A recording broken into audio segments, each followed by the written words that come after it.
Yay. Day 6. Now it's much later. So now they're already lovers at this rate. Yeah. Been like 3 times as long. It's been almost a week since I awoke. So you should go to sleep. It's a long time to stay up. The weather gets colder and colder every day, and I find myself yearning for a warm bath every morning when I wake up. The past couple of days have been relaxing, to say the least. I've had plenty of time to work on preparations for the ball, and I've been trying to take it at a nice pace. Well, a pace that's nice for me, at least. I don't want to end up running around at the last minute. All I have to do is make sure the resources are readily accessible and calculate the cost of everything. No biggie. There's more to it than that, but that's the gist of it. I've been with Lyle during most of my free time. Although I rarely allow myself free time, and every day I do take a break. He's been very good company the past couple of days, and he's been showing me around. We haven't gone into the city yet, but I've been able to explore most of the castle. Lyle has managed to cause my inner child to break out, as we laugh and joke while walking through the halls. It's funny how he's supposed to be my guard, yet so far he's been my glorified guide. You won't see me complaining. I do appreciate the assurance, though, and having someone there to keep me company and show me around is really nice. It's a good thing that we get along. I'd hate it for this whole thing to feel too professional. The other day he took me to the tallest tower where you could see the entire city and fjord. His fur was blowing in the wind, and he had a dreamy look in his eyes. I've spoken to Raynar a few times, but I don't get to see him too much. I'm not sure how I should feel about him. He's very kind, and seems to have his wits about him. There's still something intimidating about him, though. At the beginning of every interaction with him, I start things out anxious, then he manages to completely change the mood of the room. I guess he's just a big, friendly guy. I've run into Adrius a few times during the week as well. He hasn't really paid me much mind aside from the occasional greeting, and I honestly prefer it that way. But with the few interactions that we've had, where conversation was expected of us, it felt more like an interrogation. He's constantly asking me questions about Aaron. I have a feeling that he doesn't talk with people much. But I also feel like the more I avoid him, the better. Then there's Leaf. I haven't seen him as much as the others. I passed him in the hallway once or twice, but it's rare to see him about unless he's looking for you. He's probably busy with his own work, which makes me feel like I've been too relaxed lately. I should probably focus on my own work as well. I get out of the bath and turn off the water. I don't feel as sticky this time since I only used a small amount of soap. Walking over to one of the benches, I grab a towel and begin to dry myself off. Was it the soap or was it the fact that there was a wolf in the water? I run the cloth down my body and between my legs, making sure I get all the water off my body. It's very cold in here, and I know that it's even colder out there. I dress myself and leave through the door. Immediately, the frigid wind hits my face and I begin briskly walking back to my room. It's a crisp fall afternoon, and the sun casts a warm hue on the tree leaves below. My footsteps echo down the hall as I get closer to my door to my room. I reach the door, and when I open it, I'm blasted with warm air. Sorry, it's all me.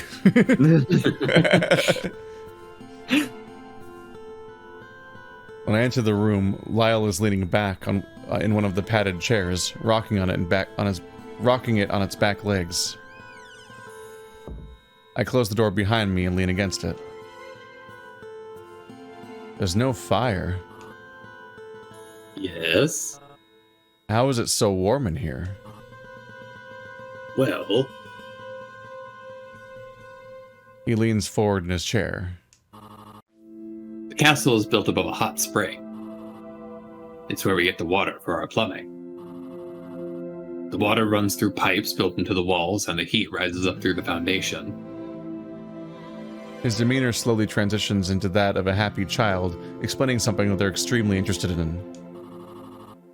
It heats up the castle, which can be very nice during the colder seasons. It can be a real pain in the butt during the summer, though. My room will sometimes get so hot that I have to sleep with the covers off and the windows open.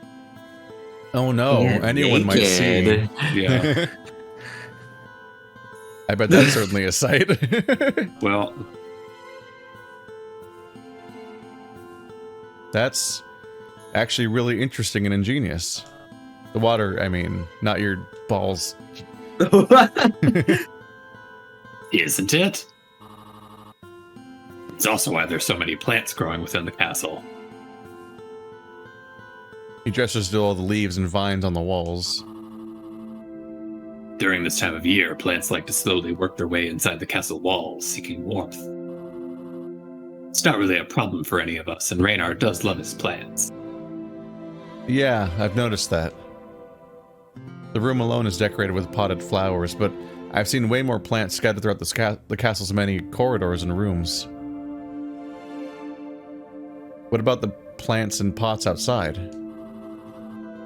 I think those get brought inside once the weather becomes too harsh for them. That makes sense.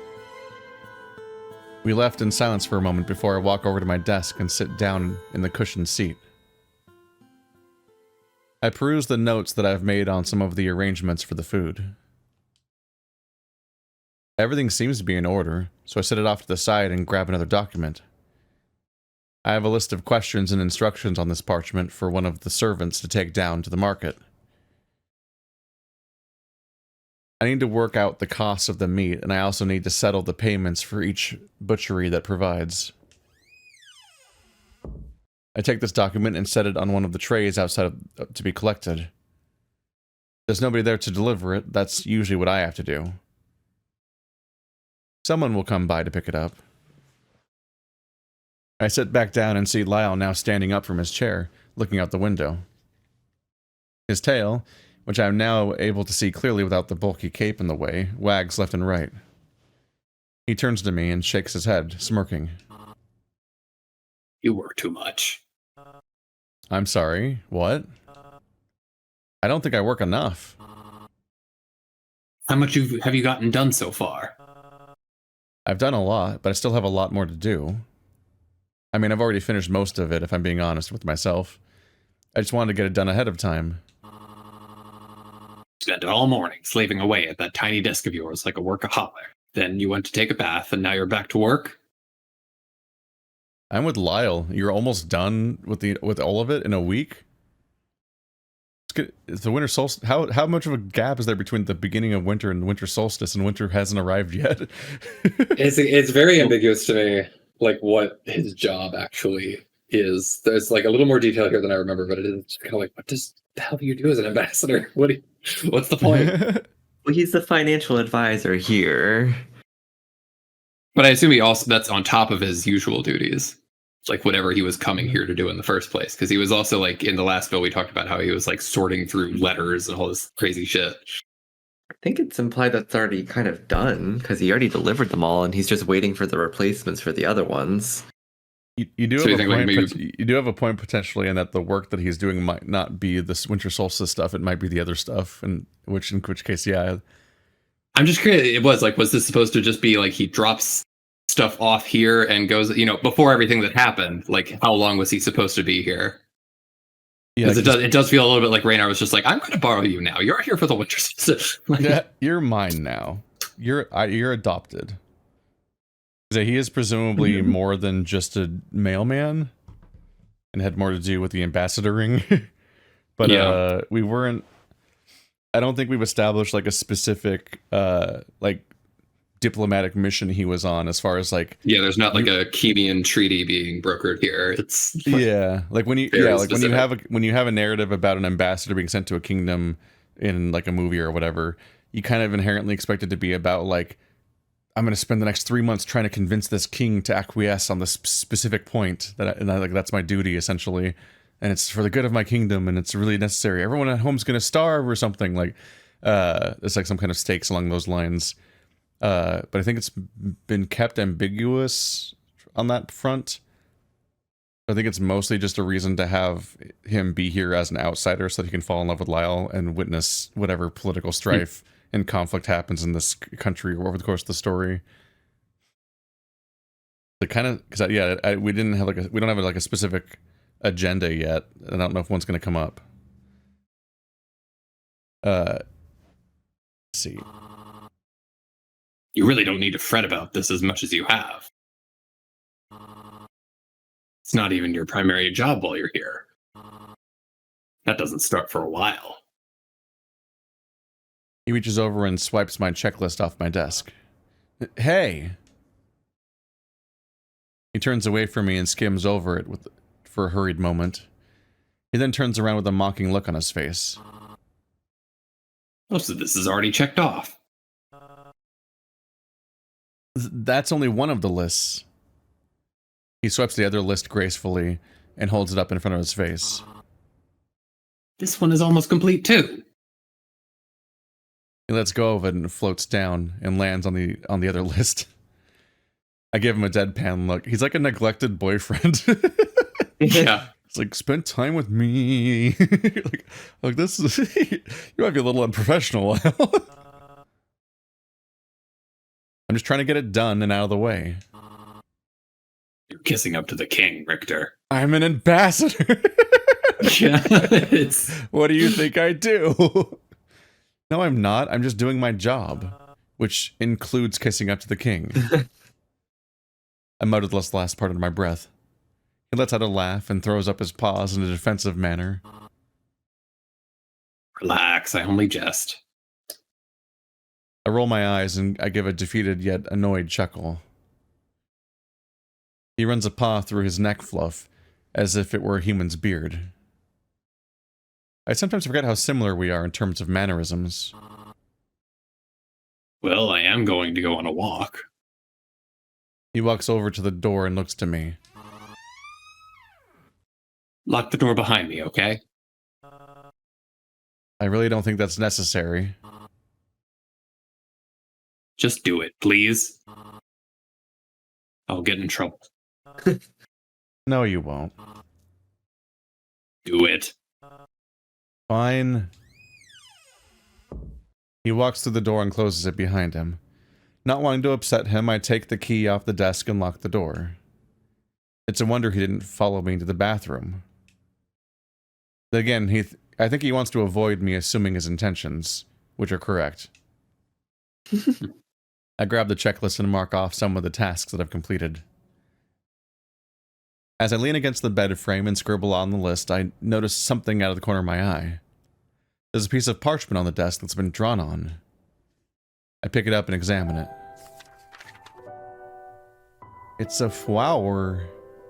Oh, he signed it. LR. Even I don't have a signature yet on any of my art. Get on it. Get on it. I don't like them. It's a drawing of a flower. It looks exactly like the one on my desk. I assume Lyle drew this, given the signature. For something that he most likely scribbled while bored, this is very good.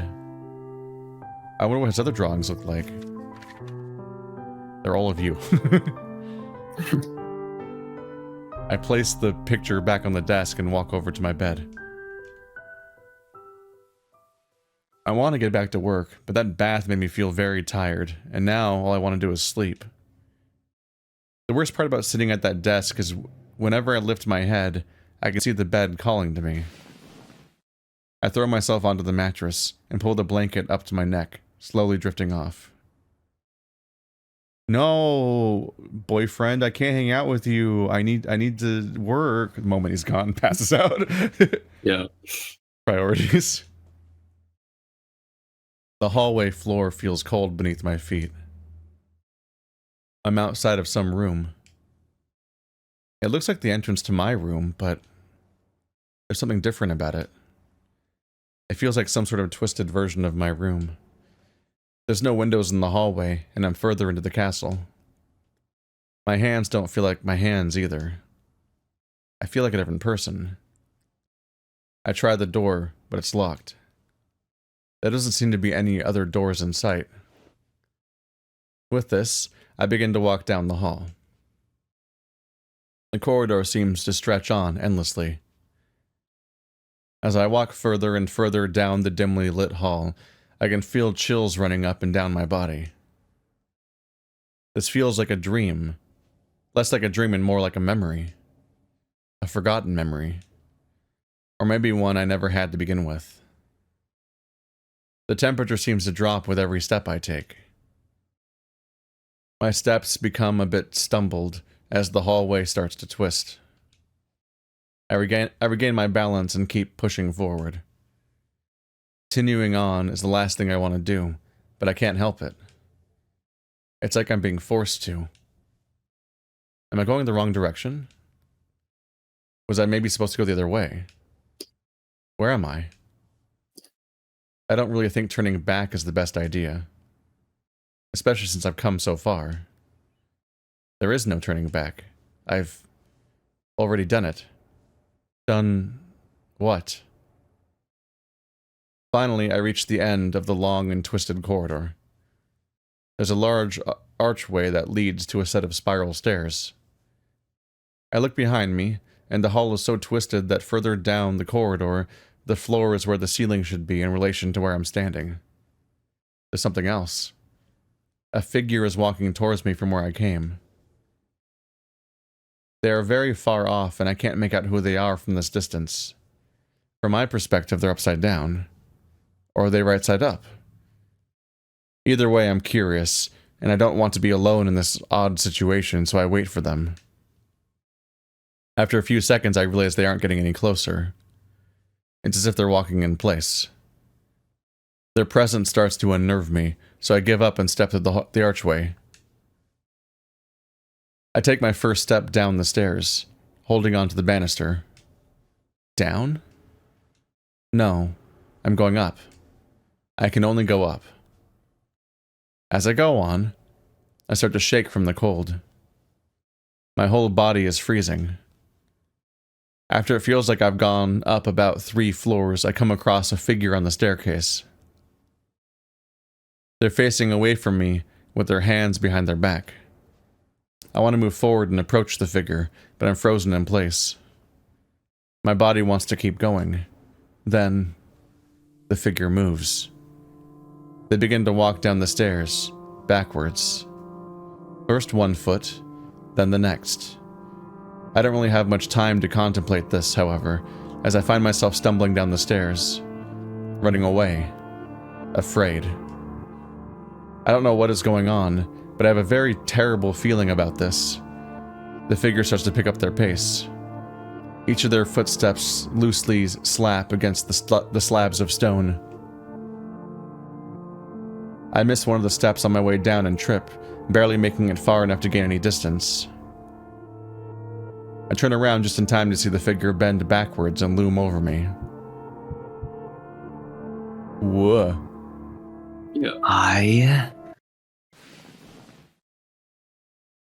Tune in next week for the next code word. Just slowly piece together the past phrase over the course of 3 months.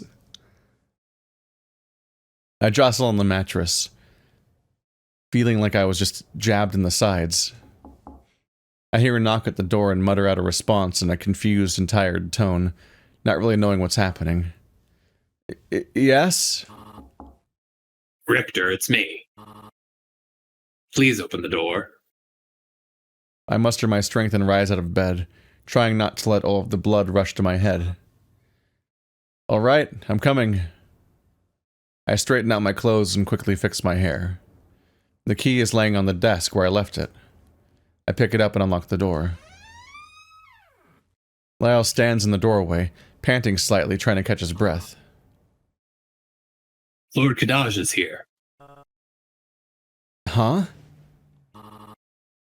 The ambassador from Driz, he's here. How long has he been here? About half an hour, I think. He was heading to the throne room with Raynar. I passed him in the hall while on my walk, and he asked me to come and get you. How long was I asleep? You were asleep. Yeah. I thought you were supposed to be working. What the? You're paying too much attention to me. I want you to stop it now. I was working. I just immediately fell asleep when you were gone. I can't really think of an excuse, so I cut myself off and sigh in defeat while he smirks at me. You were asleep for about an hour, I'd wager.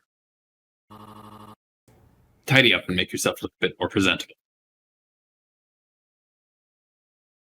I touched my whole forehead with my hand and realized I was sweating. Okay. That nightmare was incredibly bizarre. I've never had cryptic nightmares like that before. Actually, they started after I got here.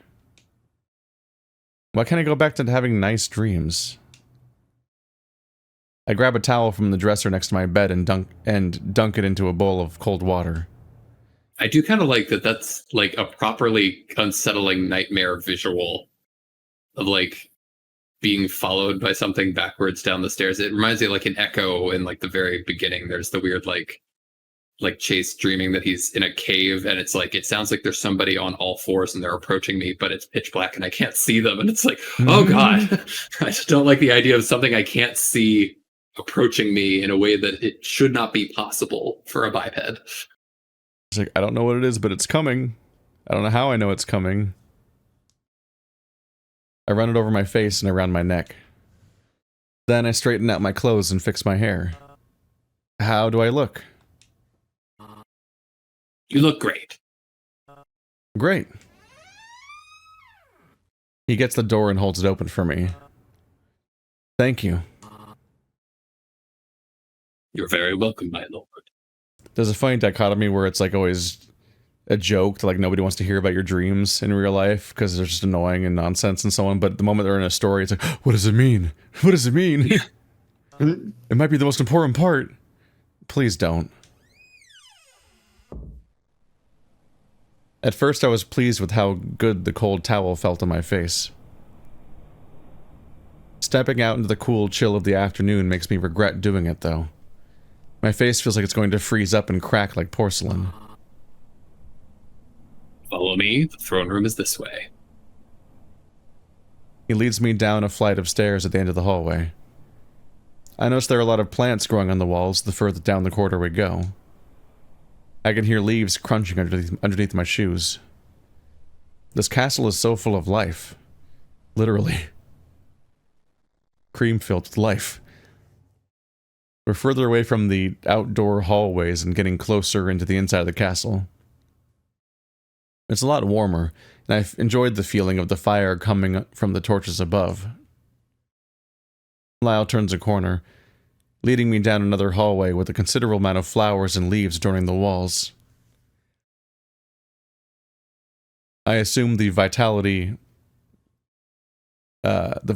fire coming from the torches is what's keeping these plants alive.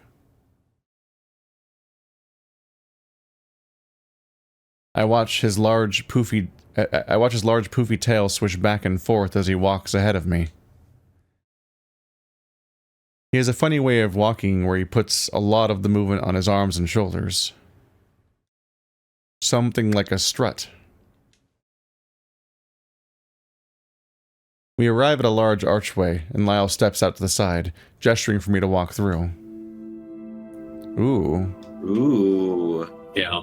Tree throne room. That's pretty. He really likes his plants. Yeah. Some like flying petals throughout the air, it looks like. This is really, I was like hinting at this when I mentioned the like environment setup from before, but it's like I like that from the very first scene we get the sense that there's like this unusual amount of foliage, and then have it kind of build to this is like, oh, this is the part. This is like, yeah, where it's all leading to. It's a really nice progression of like setting. This feels like a room that's always happening in slow motion. Yeah, you have to. Somebody has to come through and like kind of sweep a fan through and just like make sure to get the air gusts moving. What I see next is the most marvelous room I have ever laid my eyes on. It's not much in terms of size, but it feels like something out of a dream. Large, gold-tinted windows line the walls, casting light onto the floor. Patches of grass and plants are burst out of the fountain, and golden flowers grow off of them like spots of sunlight. Their petals dance to the ground gracefully and lay in piles on the floor. The main attraction, however, is a peculiar sight at the very end of the hall. The ground has burst through the platform, and a grassy patch has taken its place. On top of this, a large tree stump has been carved into a massive throne. Cushions line the seat, and the golden crest of Tigran sits atop the back of the throne. I see Lyre's banners lining the walls, with the Ossian family crest upon them, and a large green rug leading up to the throne. Lyle and I begin to walk down the hall, with me taking the lead. Raynar is standing with his arms behind his back at the end of the hall, speaking into who I assume to be Lord Kadaj. Little cat. I guess that's Kadaj. Cute. My only other example of the name Kadaj is one of the villains of the Final Fantasy movie. Movie? Like Advent Children? Yeah. Yeah, that is one of the characters. Yeah, one of the Sephiroth children things is named Kadaj. Like the main one, basically.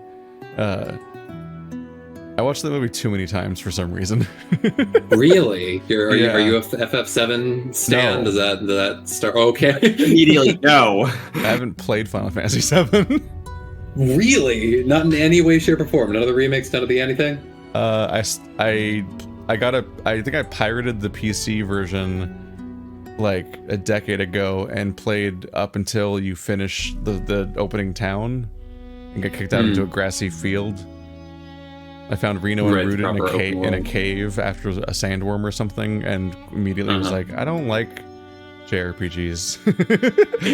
You give me the big open field of like wander around this map of whatever and find stuff. I'm overwhelmed already. And I'm immediately like, I don't. I'm bored and there's no hooks happening. Like you had this like very tight introduction, and then the game's like, what if not that anymore? And then I just never played it again. I kind of considered the remakes when people said they were really good, but then the next wave of information was also, oh, by the way, they're completely made with the assumption you've played the original. And I'm like, okay, well then I still have to play the original then. I'm like, this is a huge undertaking. But I watched both Final Fantasy movies a lot, but especially I watched a lot of Final Fantasy VII Advent Children. Just that Tifa fight in the church is so absurdly fun to watch. I have seen that. That's the only thing from that movie I've seen. I remember specifically I got a digital copy of that movie at one point, and I was watching it on my computer, and the fight in the city that you would think of as being the ending of the movie is the entire second half of the runtime. Like them starting the fight in the city, fighting like Bahamut and stuff, and Sephiroth and so on. All those sequences back to back are just a full like 45 minutes of a 90-minute movie. Basically, you're just like, oh my fucking god, it keeps going. It's just fighting. The trouble was like, that was the first time they did like a Final Fantasy movie, wasn't it? It was sort of like the inaugural. Because now that's almost like a rite of passage for a lot of the like more recent Final Fantasy entries. It's like, here's this separate piece of media you need to watch before going into FF15, I think it was the boy band group. Yeah, they had like an anime before it, and then like I think like a whole Kingsglaive, I think it's called. Everyone said it was bad, but it's also like just noticeably missing from Final Fantasy 15 in a really frustrating way, where like you finish the first 3 chapters or so of the game, and then it just like cuts to like a really confusing trailer or montage that makes no sense, and then the implication is that whole movie just happened off screen just now back home while you were gone. Like you go across the map, rest at an inn, and then your home city gets attacked, and that's the entire events of the movie. But if you haven't seen the movie, then you just don't see any of it. So it's just like a really weird, shitty way of telling the story within that specific media. And the ending of the game takes place in that capital city after the events of the movie you didn't see. And I'm like, cool. But no, 7 wasn't the first Final Fantasy movie. They didn't because finish the the DLC Spirit. for it. No, I never came back for the DLC.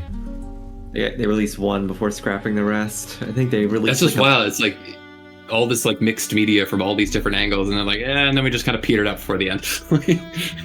They gave up on some, but I think they released episode Prompto and episode Ignis, and like I think they released the expansion for each of the side characters.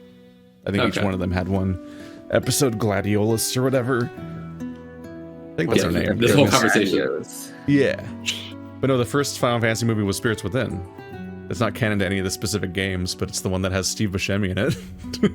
What? Uh-huh. No. Fuck. That man's everywhere. Greetings, Catman. We've kept you waiting. Yeah. I'll try. I was trying to think of I'll take Kadaj, but I was trying to think of a good put on my best Alexios. Even from here, I can tell that he's a feline. What do you mean by that? The pointy ears and tail give it away. I can't name what species he is, though. It's definitely not a species that I've ever seen, and I'm not very good with that sort of thing anyway. He's about my height, maybe just a bit taller, and he's wearing a sharp green outfit. We are small. The thing that stands out the most of all, are his eyes. They are large and cat-like, shining like polished jasper. His tail lightly whips to and fro in a lazy manner. Raynar notices me approaching and turns in my direction. Ah, there he is. Our friend from Erin.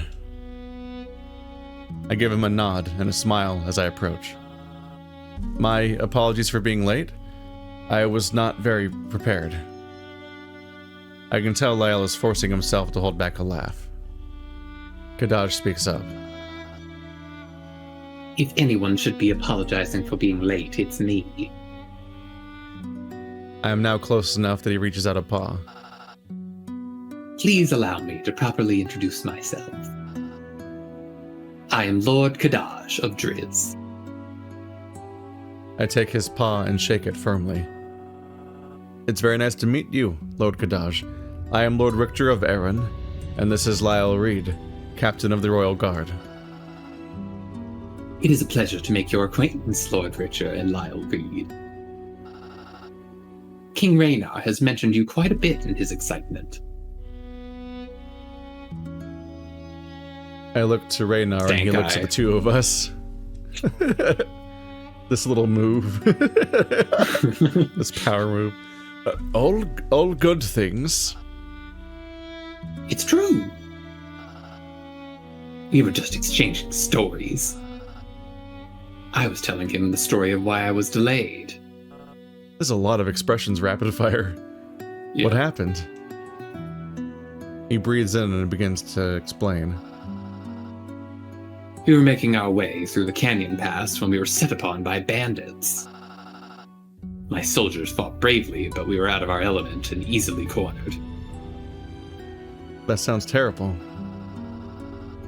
My men fought them off, but they stole a few of our carriages and carts, riding off with them, leaving most of us stranded.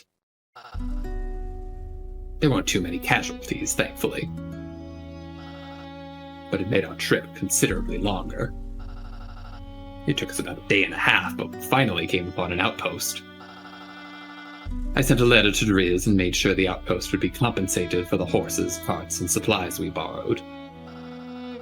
After that, we made it through the rest of the canyon pass and up through the northern run.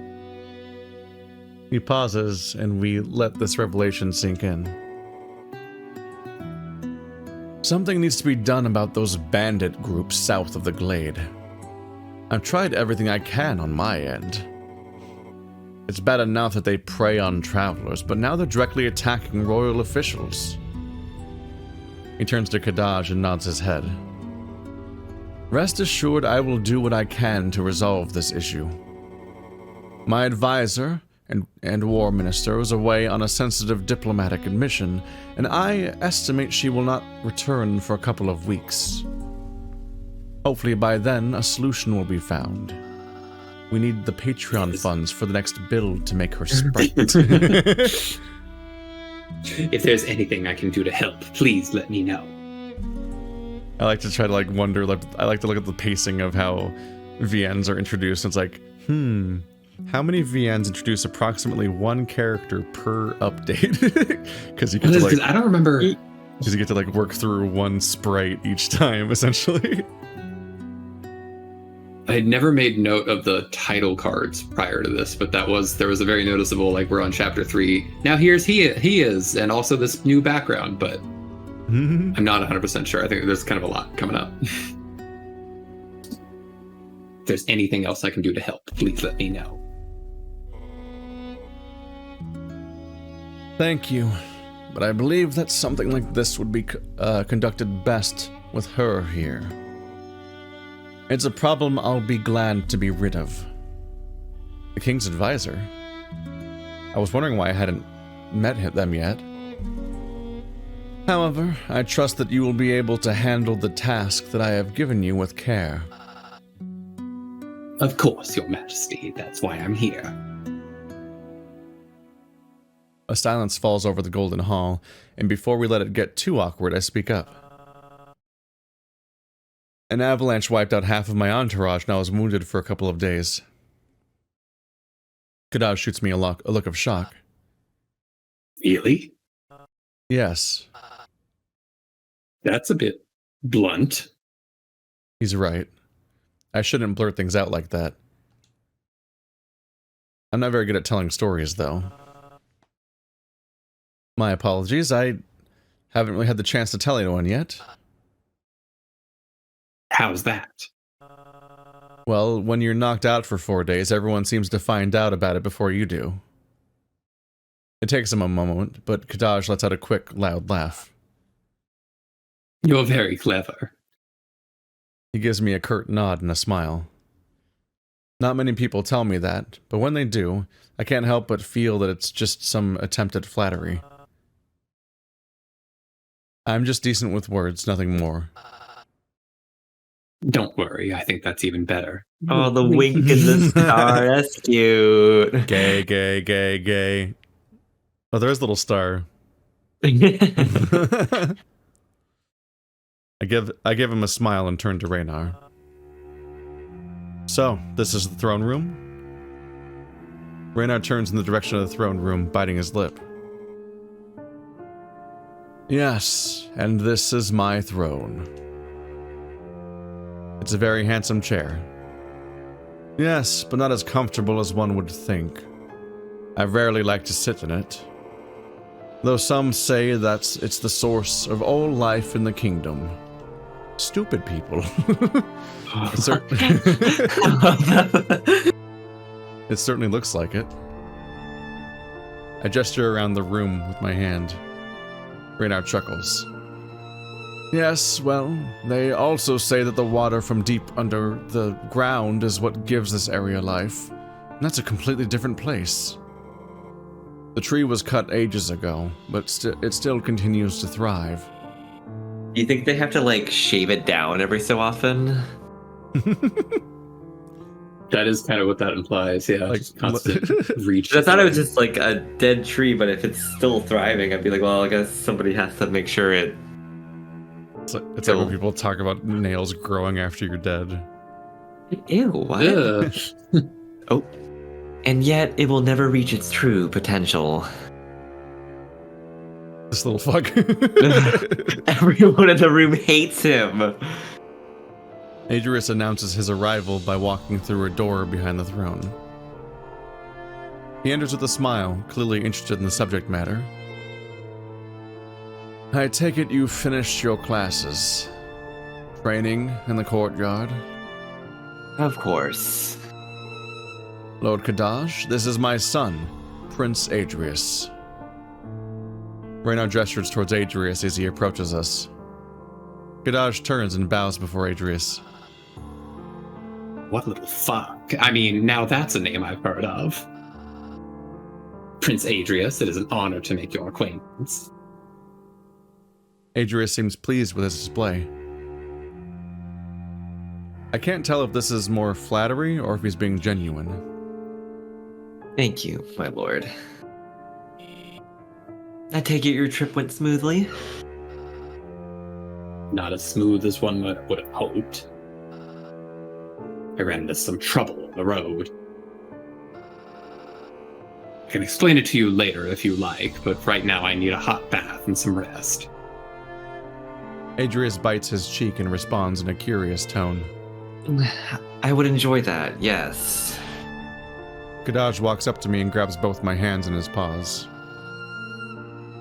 It was a pleasure meeting you, my lords Richter and Lyle. I can't say I've met that many humans. Lyle gives a quick bow of acknowledgement. Yeah. Can't say I've met many. Kadaj places a paw over his mouth and chuckles.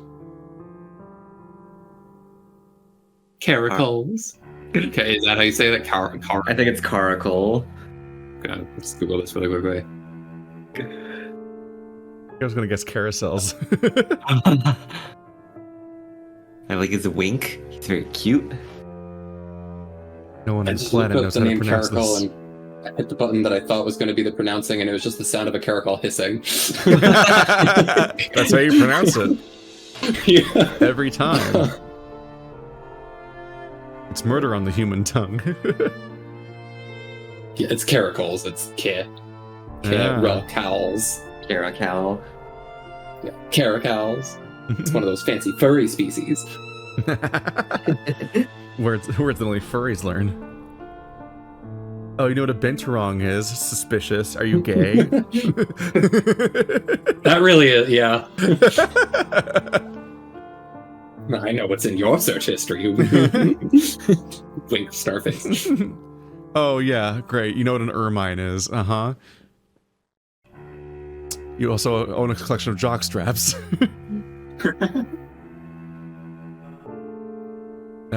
Yes, forgive me. My knowledge on different species is a bit rusty, as the token straight, apparently. There's nothing to be forgiven. I'm a bit of a rare species, especially in these lands. He turns and bows to Raynar and Adrius. It was very nice meeting you, Raynar and Adrius. I'll take my leave. Hopefully my guards haven't become too comfortable in my room yet. Huh? Raising my eyebrow.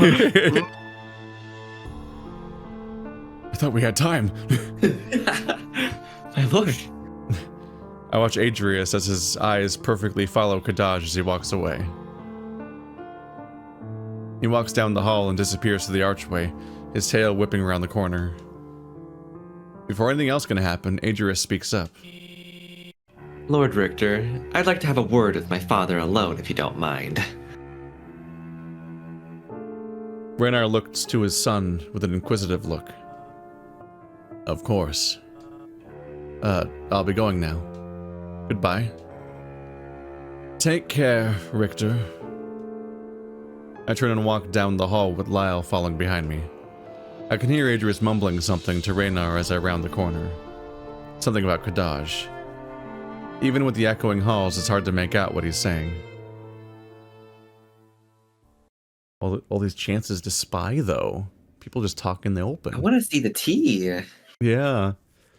I think about character reveals in games like this, though, because, like, one, narratively, it's just, like, it's handy to only, like, sprinkle in the characters over time instead of just being like, and here's your introduction to 17 characters, because that's a nightmare. Right. But it's also, like, I'm always, like, suspicious. I'm like, were Neferu and, oh my god. Like, get her name, fuck. Virginia. Yeah, You Virginia. Absolute rude. I don't make comics about them all the time. Oh, I'm literally working on a comic right now. I know you are. I'm sure you are. I'm so called out. Uh-huh. I haven't read it since I made the video 2 years ago. Virginia and Neferu, I'm like, were they introduced in build 3? That's clean. They You'd be actually like, were, okay, yeah. yeah, because build 1 is you just have Amicus, right? And it's the entire introduction. Build 2, oh, we have to introduce all of Ad Astra as a setting, so here's all these backgrounds, and you get Alexios and Kato and Cassius. I'm like, that's a lot to handle at once. Virginia and Neferu were on a trip. And so they arrive next update. It's like you remove those 2 characters from the setting and have them arrive in the next build, so that the sprites can be built for the next build, and it also lets you build them and add characters in over time and layer them. Yeah, but it's also like there's like a financial and like labor reason to do that if you're like doing it the way that a lot of visual novels are made, where you're kind of just like laying the tracks while the whole train's in motion. I just find that interesting to think about. It's also from like a mystery perspective, I like the kind of the stated reasons for everybody showing up when they do, and kind of like hanging on to every word of what Kadaj says happened while he was out on the road. And it's like, that's suspicious that you also ran into things. It's kind of like laying the groundwork of, like we both almost lost our lives for 2 completely unrelated reasons that have complete coincidence. Yeah. It is also similar where it's like Neferu shows up and it's like, oh, he's studying. My ass, he is. Like, he's just here to hang out. He's here to, yeah, exactly. I just thought I'd, for funsies, come visit this alien world that I will be trapped on if I come to it. Exactly.